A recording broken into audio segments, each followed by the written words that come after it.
नमस्कार. संवाद लाईव्ह टीव्हीमध्ये आपले स्वागत. राज्यभरातील महत्त्वाच्या घडामोडींचा वेगवान आढावा घेऊयात संवाद सुपरफास्ट.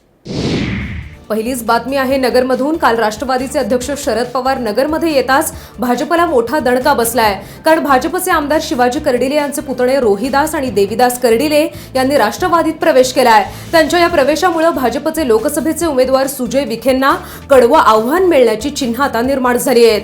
काल शरद पवार यांच्या उपस्थितीत शक्तीप्रदर्शन करत आमदार कर्डिले यांच्या पुतण्यांनी राष्ट्रवादी पक्ष प्रवेश केलाय. सध्या दुष्काळाची परिस्थिती गंभीर आहे आणि अशा परिस्थितीत शेतकऱ्यांसाठी महत्त्वाचं असणाऱ्या कुकडीचं आवर्तन सोडावं अशी मागणी माजी मंत्री बबनराव पाचपुते यांनी केली आहे. पारनेर, श्रीगोंदे, कर्जत, जामखेड या क्षेत्रात सध्या पाण्याची मोठी वानवा आहे. त्यामुळे 1 एप्रिलपासून कुकडीचं आवर्तन सोडावं असं पाचपुते यांनी म्हटलंय. याबाबत त्यांनी मुख्यमंत्री देवेंद्र फडणवीस, जलसंपदा मंत्री गिरीश महाजन, नगरचे पालकमंत्री राम शिंदे यांना निवेदनही दिलंय. दरम्यान जर 1 एप्रिलपासून आवर्तन सोडलं नाही तर ऐन निवडणुकीच्या काळात शेतकऱ्यांचा रोष सरकार विरोधक वातावरण निर्माण करेल असं पाचपुते यांनी स्पष्ट केलं आहे. आपल्या बहिणीनं प्रेमविवाह केल्यानं तिच्या नवऱ्याचा खून केल्याची सैराट घटना पुण्यात घडली होती. याबाबत आता लष्कर पोलिसांनी 2 मेहुण्यांसह अन्य दोघांना अटक केली आहे. मेहुणा अरबाज कुरेशी फरहज यांच्यासह मोहम्मद अल्ताफ पटेल आणि जुनेद कुरेशी या चौघांना ताब्यात घेऊन 30 मार्चपर्यंत पोलीस कोठडीत ठेवण्याचे आदेश न्यायालयानं दिले आहेत. 23 मार्च रोजी आपल्या बहिणीनं प्रेमविवाह केल्यामुळे तिचा नवरा सुलतान सय्यद याचा त्याच्या मेहुण्यांनी खून केल्याची घटना घडली होती. पिंपरी चिंचवडचे माजी उपमहापौर आणि राष्ट्रवादीचे विद्यमान नगरसेवक डब्बू आसवानी यांच्यावर काल रात्री प्राणघातक हल्ला करण्यात आलाय. कोयत्यानं वार करत त्यांना जीवे मारण्याचा प्रयत्न झालाय. याबाबत आता पिंपरी पोलिसांनी 3 आरोपींना ताब्यात घेतलाय. काल रात्री नगरसेवक डब्बू आसवानी यांच्या नातेवाईकांच्या हॉटेलमध्ये आरोपींनी उधारीवर दारू मागितली, पण ती देण्यास नकार देत नगरसेवक डब्बू आसवानी तिथं आले आणि त्यांनी आरोपींना समजावून सांगण्याचा प्रयत्न केला. मात्र यावेळी आरोपींनी त्यांच्यावर प्राणघातक हल्ला केलाय. या बाबतीत आता पिंपरी पोलिसांनी तिघांना अटक केली असून यातील फरार 7 जणांचा शोध सुरू आहे. खोपोलीमध्ये शिवजयंतीनिमित्त आयोजित केलेल्या कीर्तनकार इंदुरीकर महाराजांचं कीर्तन अचानक थांबवण्यात आलंय. सध्या निवडणुकांच्या पार्श्वभूमीवर आचारसंहिता लागू झालीय. त्यामुळे सुप्रीम कोर्टाचा नियम पाळत पोलिसांनी कार्यक्रम स्थळावरचे साऊंड सिस्टीम बंद करण्याचे आदेश दिले. त्यामुळे ऐन रंगात आलेलं इंदुरीकरांचं कीर्तन थांबवण्यात आलं. शिवजयंतीनिमित्त हा कीर्तनाचा कार्यक्रम आयोजित करण्यात आला होता. मात्र यावेळी आयोजकांनी नियमांची पायमल्ली केल्यामुळे अखेर पोलिसांनी ही कारवाई केली आहे. औरंगाबाद लोकसभेच्या जागेसाठी MIM पक्षातर्फे इम्तियाज जलील यांचं नाव निश्चित करण्यात आलंय. औरंगाबाद लोकसभेची निवडणूक लढवण्याचा निर्णय काल रात्री उशिरा पक्षानं घेतलाय.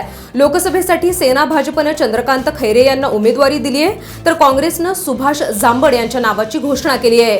त्यामुळे MIM निवडणूक लढवणार का आणि कोणता उमेदवार देणार याकडे लक्ष लागलं होतं. अखेर MIM तर्फे इम्तियाज जलील यांच्या नावावर शिक्कामोर्तब करण्यात आलंय. लग्नाचा आमिष दाखवून एका अल्पवयीन मुलीवर वारंवार लैंगिक अत्याचार झाल्याचा धक्कादायक प्रकार समोर आलाय. पिंपरीमध्ये ही घटना घडलीय. मुलगी गर्भवती राहिल्यामुळे हे प्रकरण समोर आलंय. या प्रकरणी तिच्या आईनं पोलिसात फिर्याद दिली असून महेश गपाट याच्यावर गुन्हा दाखल करण्यात आलाय. महेश आणि पीडित मुलगी एकमेकांच्या ओळखीचे होते आणि याचाच फायदा घेऊन महेश गपाट यानं वारंवार मुलीवर बलात्कार केल्याचं समोर आलंय. 24 मार्च रोजी जागतिक क्षयरोग दिनानिमित्त पुणे महानगरपालिका आणि क्रस्ना डायग्नोस्टिक प्रायव्हेट लिमिटेड यांच्या संयुक्त विद्यमानं कमला नेहरू रुग्णालय पुणे येथे क्षयरोग जनजागृतीपर कार्यक्रम घेण्यात आला. सुतार रुग्णालय आणि कमला नेहरू रुग्णालयाच्या कर्मचाऱ्यांनी क्षयरोग कसा होतो आणि त्याची रुग्णांनी त्वरित काय काळजी घ्यावी यावर पथनाट्य सादर केलं. सोबतच अनेक तज्ज्ञ डॉक्टरांनी क्षयरोगाबाबत उपयुक्त मार्गदर्शनही केलं आहे. नवीन घडामोडी जाणून घेण्यासाठी पाहत रहा संवाद लाईव्ह टीव्ही. धन्यवाद. राज्यभरात झपाट्यानं विस्तारत असलेल्या संवाद लाईव्ह टीव्हीसाठी पूर्ण वेळ प्रतिनिधी नेमणे आहे. शिरूर, श्रीगोंदा, पारनेरसाठी पूर्ण वेळ 1 प्रतिनिधी, आंबेगाव, खेड, जुन्नरसाठी पूर्ण वेळ 1 प्रतिनिधी, बारामती, इंदापूर, दौंडसाठी पूर्ण वेळ 1 प्रतिनिधी, मुळशी, मावळ, हवेलीसाठी पूर्ण वेळ 1 प्रतिनिधी, पुणे शहर आणि हडपसरसाठी पूर्ण वेळ 1 प्रतिनिधी, पिंपरी, चिंचवड, भोसरीसाठी पूर्ण वेळ 1 प्रतिनिधी, अहमदनगर शहर आणि नगर दक्षिणसाठी पूर्ण वेळ 1 प्रतिनिधी, औरंगाबाद शहर आणि जिल्ह्यासाठी पूर्ण वेळ 1 प्रतिनिधी. वृत्तपत्र क्षेत्रातील अथवा कोणत्याही माध्यमातील किमान 2 वर्षांचा अनुभव आवश्यक. स्वतःचा कॅमेरा आणि दुचाकी असावी. आपल्या भागातील राजकीय, सामाजिक आणि परिसराचं संपूर्ण ज्ञान आवश्यक. इच्छुकांनी आपला संपूर्ण बायोडेटा संवाद tv@gmail.com वर पाठवावेत आणि मुलाखतीसाठी समक्ष भेटावं. अधिक माहितीसाठी 9665 या क्रमांकावर आजच संपर्क करा.